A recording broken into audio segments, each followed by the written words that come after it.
Assalamualaikum warahmatullahi wabarakatuh. Perkenalkan, nama saya Umar Abdul Aziz. Saya dari Prodi Seni Teater. Nomor induk mahasiswa 20124 1024. Kali ini saya akan memberikan review tentang buku seni teater. Judul bukunya itu Seni Teater. Penulisnya itu ada 3, yakni Trisno Santoso, Retno Sayekti, dan Sekar Galuh. ISBN buku ini 978 979 068 9978. Buku ini terbit tahun 2010. Penerbit pusatnya itu Perbukuan Kementerian Pendidikan Nasional. Jumlah halaman buku ini ada 174 halaman. Buku seni teater ini menjelaskan banyak sekali hal-hal penting tentang teater dan banyak sekali ilmu yang dapat kita dapatkan soal teater di buku ini.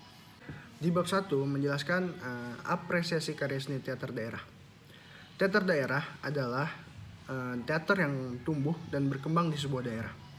Teater rakyat adalah pertunjukan yang biasanya mengekspresikan dan menggambarkan kehidupan suatu masyarakat.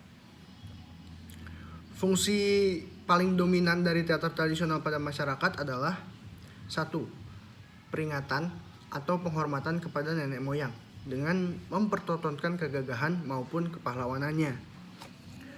2. Memanggil kekuatan gaib, roh-roh pelindung untuk hadir di tempat terselenggaranya di pertunjukan. 3. Pemanggil roh-roh yang dianggap nenek moyang yang baik untuk mengusir roh-roh jahat. 4. Pelengkap upacara yang diselenggarakan pada saat tertentu dalam siklus waktu. 5. Pelengkap upacara sehubungan dengan peringatan tingkatan hidup seseorang. Di bab 2 menjelaskan tentang mengekspresikan diri melalui seni teater. Hal paling penting dimiliki oleh seorang pemain adalah memiliki tubuh yang sehat dan mampu menciptakan variasi bisnis acting. Pemeranan akan enak dilihat jika pemain memiliki syarat-syarat dasar penampilannya, yaitu tubuh yang sehat, kuat, luwes, tidak soal bagaimana bentuk tubuhnya. Vokal yang baik juga penting dikuasai oleh pemain teater, karena vokal itu adalah media penyampai maksud sebelum pertunjukan dilaksanakan. Hal-hal yang perlu dilakukan adalah merencanakan, menerapkan prinsip kerja sama dari semua personil yang terlibat dalam pertunjukan. Di bab 3 menjelaskan tentang mengidentifikasi jenis karya seni teater daerah. Teater tradisional merupakan hasil kreativitas dan kebersamaan suatu kelompok sosial yang berakar dari budaya setempat. Teater tradisional tanpa menggunakan naskah dan bersifat improvisasi. Sifatnya supel, artinya dipentaskan di sembarang tempat. Supel itu artinya dipentaskan di sembarang tempat. Jenis ini masih hidup dan berkembang di daerah-daerah di seluruh Indonesia. Sifat teater tradisional yaitu improvisasinya sederhana, spontan, dan menyatu dengan kehidupan rakyat. Di bab 4 menjelaskan tentang mengekspresikan diri dengan seni teater. Beberapa bentuk latihan yang wajib dilakukan oleh pemain-pemain teater tradisi yaitu: pertama, latihan tubuh adalah latihan ekspresi secara fisik. Kedua, latihan suara, yakni latihan mengucapkan suara secara jelas dan nyaring. Dapat juga berarti latihan penjiwaan suara. Ketiga, olah pikir bisa dengan konsentrasi, observasi, dan imajinasi. Di dalam proses perancangan pertunjukan teater daerah ada 2 wilayah yang sangat penting, yaitu wilayah pemanggungan di bawah kontrol sutradara dan wilayah pemanggungan di bawah kontrol pimpinan produksi. Latihan ekspresi secara fisik disebut 1. Olah tubuh dan olah rasa. Di bab 5 menjelaskan seni teater Nusantara berdasarkan tempat kemunculannya. Bentuk-bentuk teater Nusantara muncul dari lingkungan kehidupan desa, dari dalam lingkungan keraton, di kota-kota, serta teater barat, dan diberi predikat teater modern. Perkembangan teater di Indonesia terbagi atas teater tradisional, teater klasik, teater transisi, dan teater modern.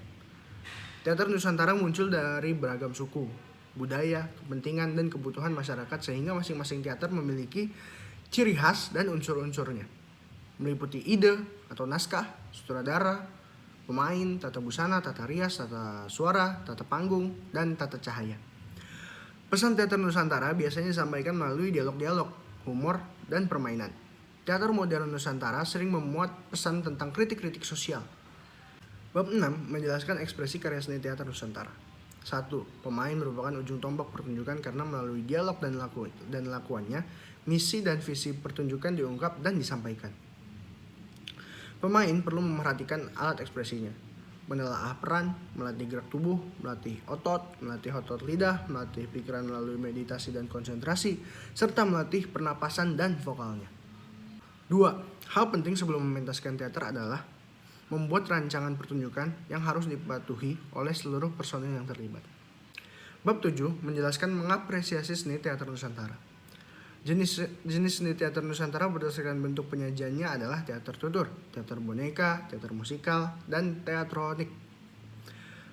2. Keunikan teater Nusantara terdapat dalam unsur-unsur pertunjukannya, gaya pertunjukan, dan kecenderungan kelompok untuk menyalurkan kreativitasnya. Hal ini misalnya terdapat pada pertunjukan teater garasi, teater tetas, dan teater satu lampu. 3. Pesan yang disampaikan dalam pertunjukan teater modern Nusantara masih berkutat pada masalah kemanusiaan, kritik sosial, budaya, ekonomi, dan politik yang terjadi di Indonesia. Bab 8 menjelaskan mengekspresikan diri melalui teater. Pemain teater dituntut untuk dapat memainkan peran sebagai orang lain dengan baik. Untuk itu diperlukan olah tubuh, olah pikir, dan olah suara secara serius dan berkesinambungan.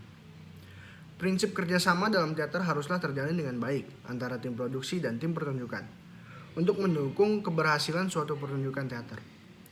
Persiapan dan pergelaran pertunjukan teater Nusantara memerlukan kerjasama, kerja keras, dan kekompakan antar personil yang terlibat. Bab 9. Apresiasi karya seni teater. Teater Asia mengombinasikan penceritaan sebuah cerita, tarian, musik, dan komedi, serta menggabungkan topeng, riasan, setting atau dekor, kostum, properti, dan naskah.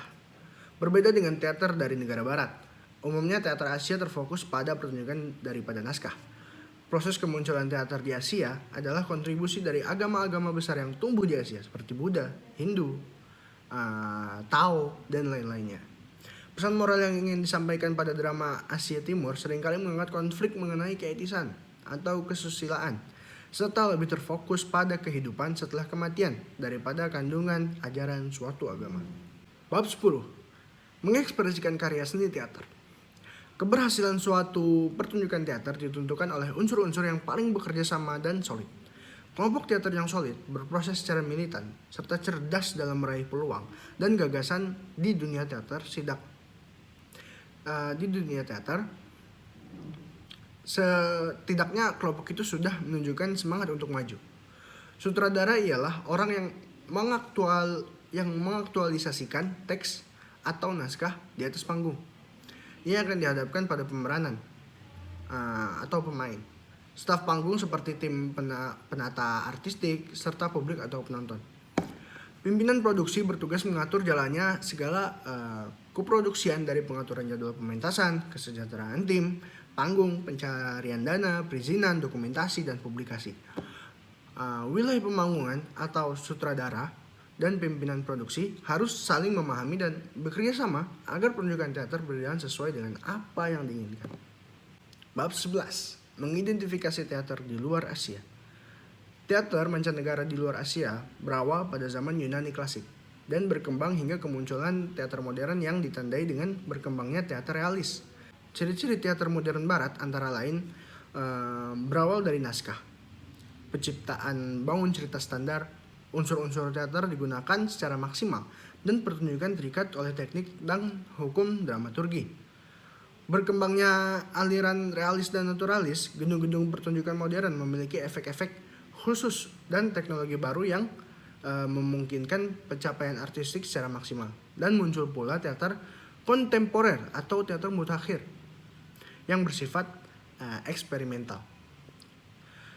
Teater memiliki peranan yang cukup besar dalam masyarakat modern, baik bagi personil yang terlibat maupun bagi penonton teater. Teater modern sebagai seni kolektif memungkinkan berbagai jenis seni berpadu. Selain itu juga memunculkan berbagai unsur yang mendukung pertunjukan. Teater modern memiliki pesan sebagai perwujudan salah satu fungsi teater sebagai media komunikasi kepada masyarakat dan diharapkan dapat memberikan pengetahuan serta wawasan baru yang dapat memengaruhi pemikiran, perasaan, dan kejiwaan bagi penonton. Bab 12. Berekspresi melalui teater. Pertunjukan teater merupakan sebuah kerja kolektif yang memerlukan kerjasama, kedisiplinan, dan tanggung jawab seluruh personil yang terlibat. Beberapa hal penting sebelum mementaskan teater adalah menentukan tema, menentukan tujuan pertunjukan, membagi peran sesuai tema, dan merencanakan pelaksanaan kegiatan. Pemain teater sebaiknya menguasai olah tubuh, vokal, dan mempunyai daya konsentrasi, imajinasi, fantasi, observasi, serta mempunyai kecerdasan, wawasan, serta pengetahuan yang luas tentang berbagai hal dalam kehidupannya. Hal ini untuk menciptakan karakter tertentu dan berakting secara wajar. Akting yang wajar hanya dapat diciptakan hanya dengan berlatih keras. Pertunjukan teater membutuhkan persiapan dan pengelolaan yang benar. Persiapan dan pengelolaan meliputi tim artistik dan tim produksi. Menggelar pertunjukan teater memerlukan persiapan penataan artistik dan teknis acara pertunjukan.